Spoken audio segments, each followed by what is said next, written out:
Hey guys, number one Marmaduke fan here. We are looking at more Allegiance comics from Walmart. I had Captain Cummings point out that when things get roughed up a lot, that usually means they might be more collectible than comics that people pristinely take care of. I don't worry about comic speculation too much. I basically like read the comic, and if I like it, I keep it, and if it's worth something in 30 years, great. And if I don't like it, or even if it's just like moderate, I'll put it in like the like little free library system or some kind of donation bin. These are two good comics. They're two I'm going to keep. I like them for different reasons. I think last time I did a review of Red Rooster, and I talked about some of the Twitter drama and some like legitimate customer concerns that his Indiegogo backers had, I think. But both of these are really good books, which tells me that despite all of that, Allegiance Arts is putting out some really good quality comics. I think parents who do take the risk and pick these up are going to be happy. And I actually like both of these more than Red Rooster, in that Red Rooster I thought was kind of cerebral and interesting, but wasn't that exciting. And Norah Saga and Bass Reeves are just two really good, high quality indie comics. I think the $5 price point is still pushing it. Like the $3 DVD bin is what you're competing with, and the $3 DVD bin is still going to beat a $5 price point. But three comics from Allegiance Comics I've enjoyed so far. So Norah's Saga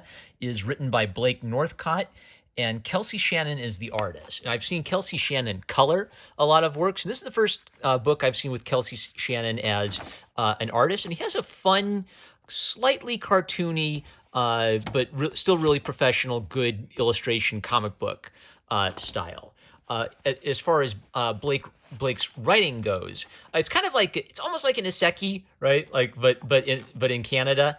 Oh shoot, I forgot her name. Norah. Okay, Norah is kind of like a teenage girl in Canada, and do I want to spoil it? I guess the spoiler-free review of both of these is they're really good for different reasons, and you should go ahead and check them out if you want to support comics in Walmart. So with that, spoilers. So the surprise is that it's not Vikings, it's just a display, and Nora's just kind of like a regular girl.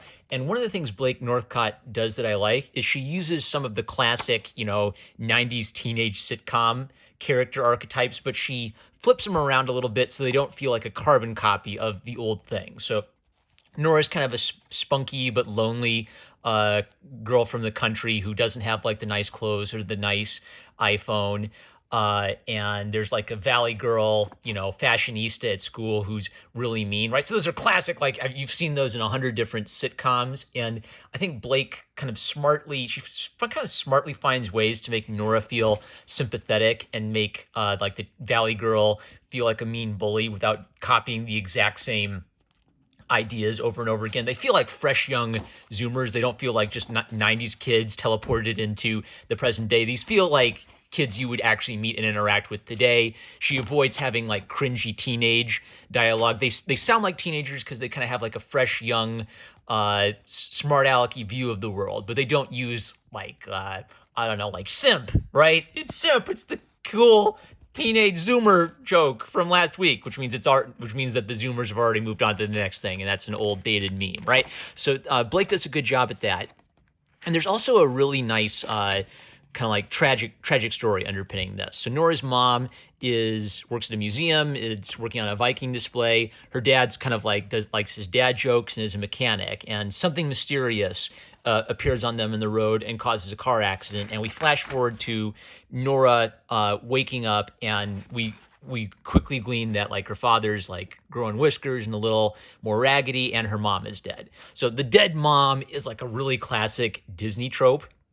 I like how Norah, this has clearly affected her. She's grieving, but she's still trying to hold her life together after that and carry on with her life. Her dad's got a new job. She's at a new school. So things kind of suck for Norah, and she's got some teenage angst, but she's still a nice girl. She doesn't like transform into an angsty little monster, and we're supposed to feel sorry for her. She has her moments where she blows up. She has her moments where she's somber or grouchy, but overall she's still a really nice girl. And I like the father-daughter interaction.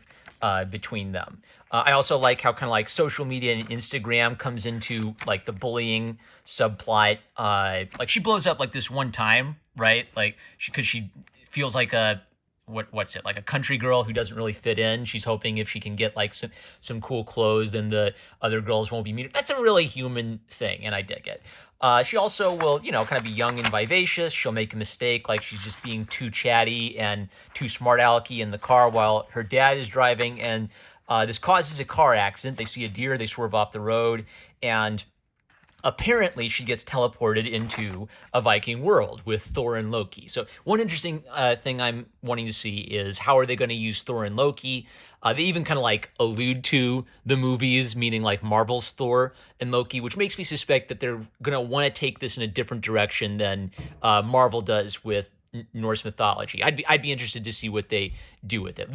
Like mythology is one of these great public domain things we can all draw from, but you don't just want to like carbon copy Marvel's version of it, or else it just feels like you're doing not Marvel comics. So I'm really hoping they do something interesting with the Norse myth. And of course, the thing about this is a lot of isekis are like, oh, my life sucks, but now I go to a magic fantasy world. And I think like the real point of an iseki is it would absolutely suck to get iseki'd into a fantasy world. So when she enters into the fantasy world, obviously people think she's a witch. She has weird clothes. She must have weird powers. Let's go and burn her.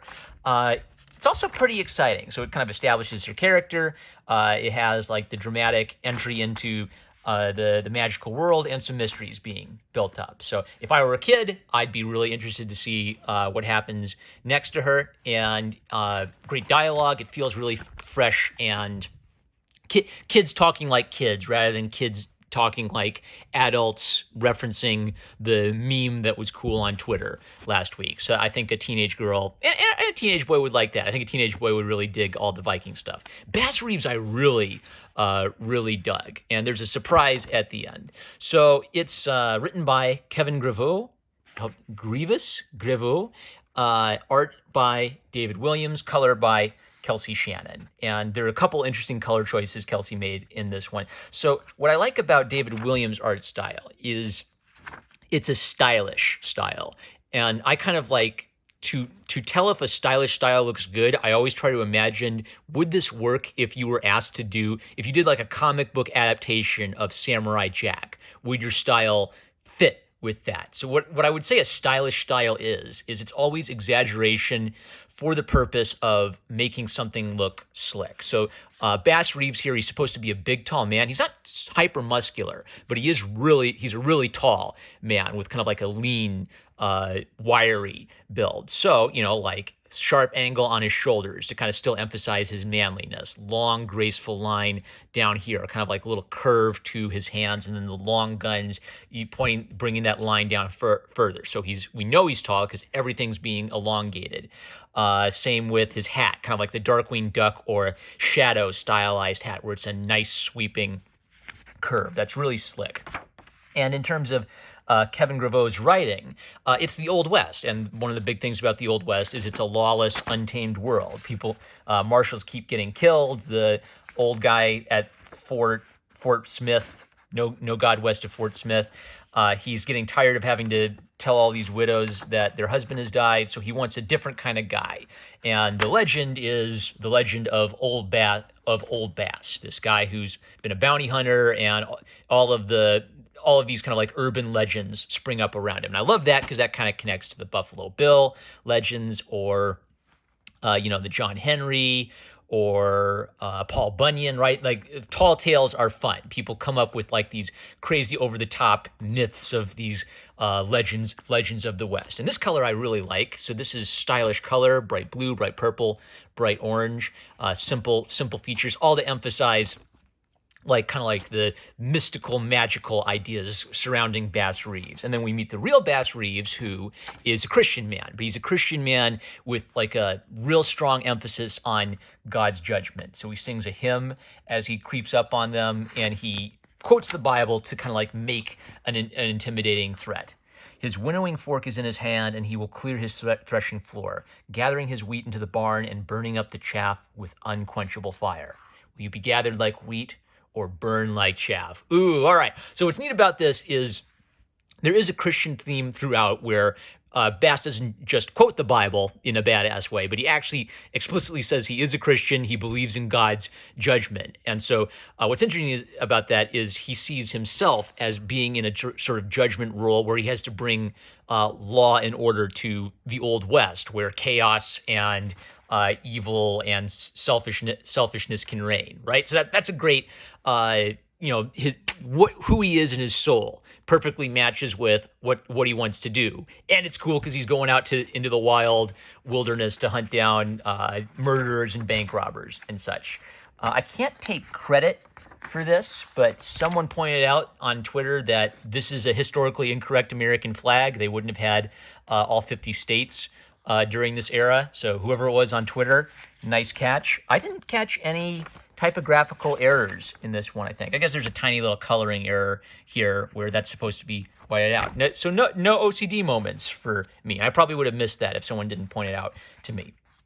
Bass is then offered the chance to quit being a bounty hunter and be a lawman, which he knows would probably entail more risk. And he's having trouble kind of communicating to his son, look, I don't want you to be like me. I'm working hard because I want you to learn reading, writing, and arithmetic and have opportunities that I never had. Sort of like this great classic American dream. The Wild West provides all of this opportunity.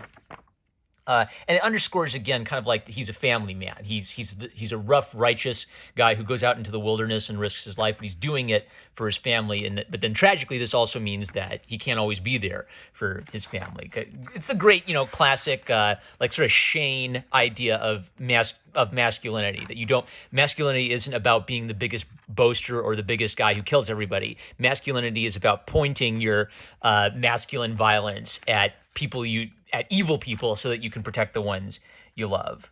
There's kind of I think this is supposed to be maybe an allusion to the Crips and the Bloods, where they see a gang have a gunfight and his son starts idolizing those men, and Bass has to explain, no, it's not cool to just shoot somebody. The gun is a tool. They're tools of justice. And this is kind of the impetus that makes him decide that he has to become a marshal, and we get to see him do another cool badass thing. So we get to see him do a couple cool badass gunfights. We introduce his character, and we set up the scenario for him that he's now a marshal.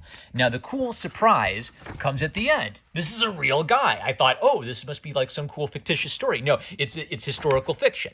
Now, one criticism. In The Man, the Myth, the Legend, if a kid were to read that, it would spoil a major, major plot point. Now, I know it's history, so does telling kids historical facts spoil the historical fiction work? I feel like if I was a kid and I'd read that, I'd instantly say, oh, so now I know where the entire direction of the story is going. I would have rewritten this slightly so it still has some cool historical facts about the real Bass Reeves. They even got his card for his registration, but I would have left out the big Luke, I am your father moment out of the description. So that is really cool. It was a real surprise because it kind of builds you up this whole time. Oh, wow, what a cool guy. What a legendary guy. The Shadow, Darkwing Duck. He's so cool. And then he's real. That's really, really neat. That's what good historical fiction should be. It should create kind of a story world that seems cool and seems exciting and seems really immersive. You want to go there and experience these adventures, and then it tells you what it was that inspired your fictional portrayal of this historical world. I love this kind of thing because it tells me something interesting about a guy I didn't know existed and who actually had apparently a really impressive Let me see if I can read this to you without spoiling. Okay, I'm gonna cover the spoiler and read the rest of it so that we save that. The Man, the Myth, the Legend. Reeves spent nearly 20 years in his role as the first black U.S. Marshal to serve west of the Mississippi. By the time he retired in 1909, after some 32 years in law enforcement, he laid claim to apprehending more than 3,000 fugitives, facing down some of the most dangerous criminals America's ever known. He was an exemplary lawman, hailed for his marksmanship, his detective skills, and for an unwavering moral code that super duper spoiler warning that I'm not gonna read. So I'm a little annoyed that plot point got spoiled, but what a cool idea. Great work. All right, 2 fantastic comics, Bass Reeves and Norah's Saga. You can get them for about $5 each in your local Walmart, hopefully. Fantastic work. I'm number 1 Marmaduke fan. I love you guys. I guess the next chapter is coming out July 7th. That's kind of neat. They're going to have the next episode arrive all at the same time. So meet that deadline. Let's see you do it. I'm Norah Marmaduke fan. I love you guys. Catch you later.